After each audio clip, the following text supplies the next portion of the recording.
Work-life balance in the beautiful Pacific Northwest. To apply, click on employment at yakchoinews.com. Thank you for watching Cap KView.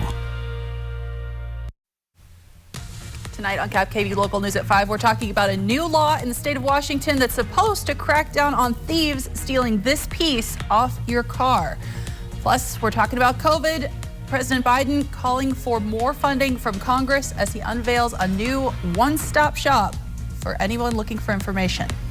And a very blustery Wednesday with cooler temperatures throughout our areas, but we do have relief on the way. I'll let you know what to expect for the rest of the week.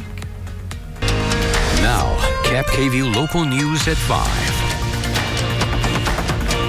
Good evening. I'm Alyssa Warner. I'm Jason Valentine. Thank you so much for joining us tonight. Well, after reports of several recent confirmed sightings of a cougar in the Tri-Cities, multiple agencies worked together to find and track down the animal this morning. Cap KView's Ellie Nakamoto-White spoke with officials to learn what led to its fatal shooting.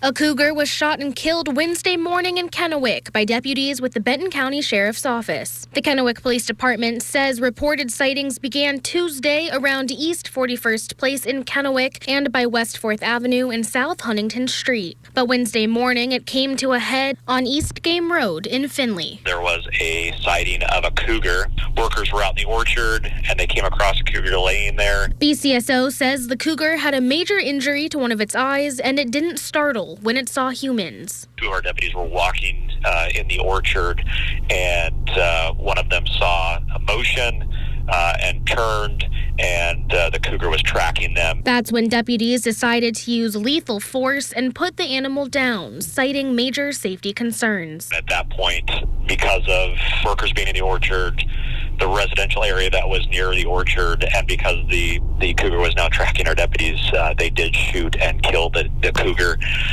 to prevent it from injuring any of the public. You may remember this video of a cougar entering a home in Ephrata last May. The WDFW was able to tranquilize the animal and remove it safely, but officials say that wouldn't have been possible in this situation. Our deputies don't carry that type of equipment, fortunately, because of the close proximity and the behavior of the cougar. It was not reasonable to expect them to try and tase it or do anything like that. According to the Western Wildlife Foundation, cougar attacks on humans are very rare. In Washington, Oregon, and Idaho, there have only been 3 human deaths due to cougars in recorded history. In Kennewick, Ellie Nakamoto-White, Cap KView Local News. Officials say the cougar's body was turned over to the State Department of Fish and Wildlife's biologists who are collecting samples and data. Well, here's your reminder to keep your dog on a leash up on Badger Mountain. Officials there say they've gotten their first reports of rattlesnake sightings for the year. They say it's unusual, but not extraordinary. They do get a report or two every couple of years. Now, these snakes, much like the cougars, trying to avoid humans and human activity. So they're going to try and stay away from you if they can, but dogs may chase them down. So please be careful out there. Maybe stay on the trails as you're getting out into nature, because it's really tempting to go out there. I mean, it's beautiful weather. Of course. But then just be cautious out there. As always. And if you hear some rattling, maybe back up. Maybe back up, exactly. It's kind of a Wild Kingdom start to the show, and well, we had kind of a wild wind today, and we have quite a bit of winds ripping through our areas. There's actually a wind advisory for just Kittitas County, but that will come to an end at 7 o'clock, and these winds are going to slow down overnight. We did have quite a bit of cloud coverage to start the day, but things have definitely opened up into the evening hours. We are cooler, 64, and again, with that wind, it feels even cooler than it actually is. 58 right now in Yakima, so much cooler in Yakima. So folks, we do expect to see those winds to slow down overnight. I'll let you know how the rest of your work week looks and a sneak peek at your weekend coming up later in the show. At least 3 people have been killed, others seriously injured in 2 separate crashes in the lower Yakima Valley this week. Authorities say in both cases, drivers failed to stop at a stop sign. Cap KView's Emily Goodell spoke with the Yakima County Sheriff's deputies who have this warning for the community. Very often people just, they disregard the stop signs and they fail to stop. One of the things that happens is that people get away with it so often with nothing bad happen, and then two cars meet and with deadly consequences. Yakima County Sheriff's deputies say they see a lot of crashes result in serious injuries or fatalities at four-way intersections with only 2 stop signs in the lower Yakima Valley. Deputies say a 33-year-old woman was killed Monday night and 2 other women were seriously injured when their car blew through a stop sign at the intersection of Fort Road and Becker Road in Toppenish and struck a passing car with 3 children inside. Less than 24 hours later, another fatal crash, this time in Wapato. Deputies say 2 men in their 30s were killed in a collision after they failed to stop at the intersection of Progressive Road and South Wapato Road and hit a passing car. In both cases, the person with the stop sign failed to stop at the stop sign, blew through the intersection, and they were hit by the other car. Both those intoxicants are thought to be a contributing factor. Yakima County has been trying to make stop signs in intersections in the lower Yakima Valley more visible. The one behind me, which is at an intersection where one of those accidents took place earlier this week, flashes its lights as cars approach. However, deputies say there's only so much the county can do. Stop signs and whatnot, are only as good as the people that actually obey what it's telling you to do. If you're driving distracted or drunk and you go through the stop sign, well, you could have the best stop sign in the world and it's not going to prevent it. In the lower Yakima Valley, Emily Goodell, Cap KVU Local News. Now, we're still waiting to find out the identities of the 3 people killed in crashes this week, but deputies say their families have been notified. This afternoon, Washington Governor Jay Inslee signed another long list of proposals from the state legislature into law.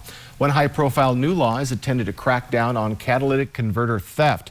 The new law says that scrap metal dealers buying catalytic converters will have to get proof that the seller actually owns the vehicle that the catalytic converter came from.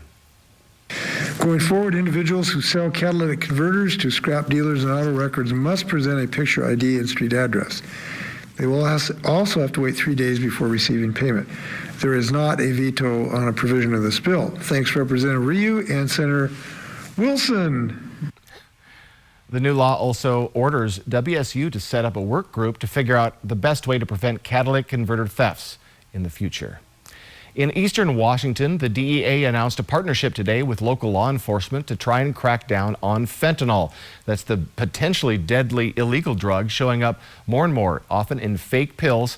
They often look like the real thing, but can easily have enough fentanyl to kill several people. These predatory drug trafficking networks are flooding our city streets with these counterfeit prescription pills laced with fentanyl, which is driving the opioid epidemic.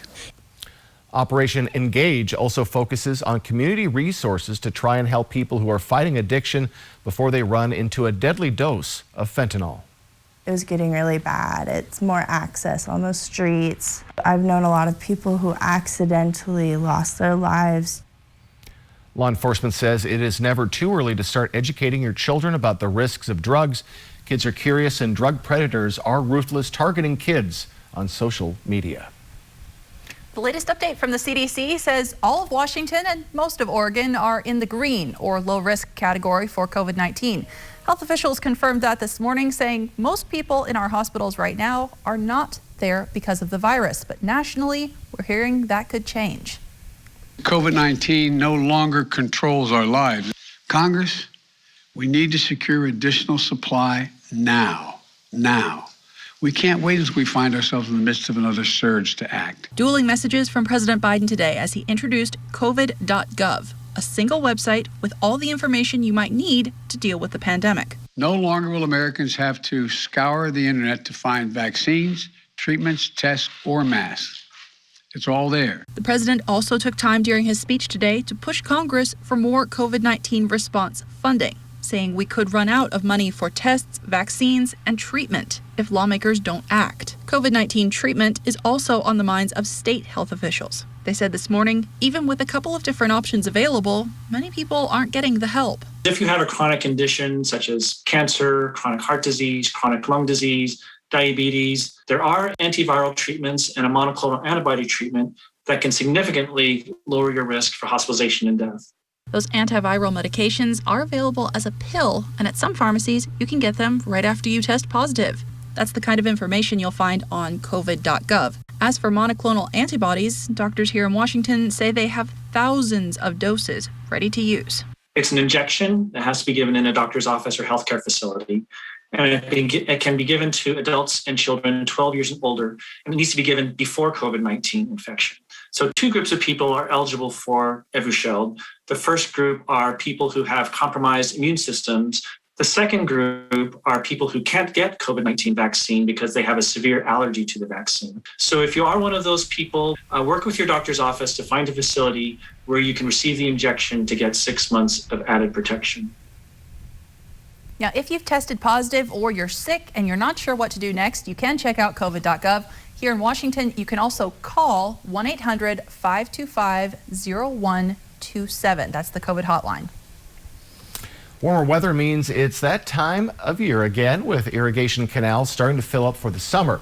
The Kennewick Irrigation District is asking everyone to please stay out of the water. Not only is it cold, with deceptively strong currents that can be dangerous for kids.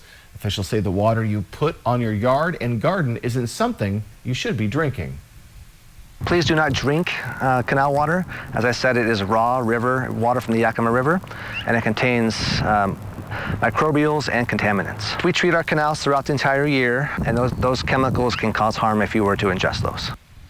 Even if you see someone fall or crash into a canal, officials say you shouldn't try to rescue them. The sides of the canals are slippery, and you could end up becoming a victim yourself. The best thing to do is call 911 and give first responders as much information as you can.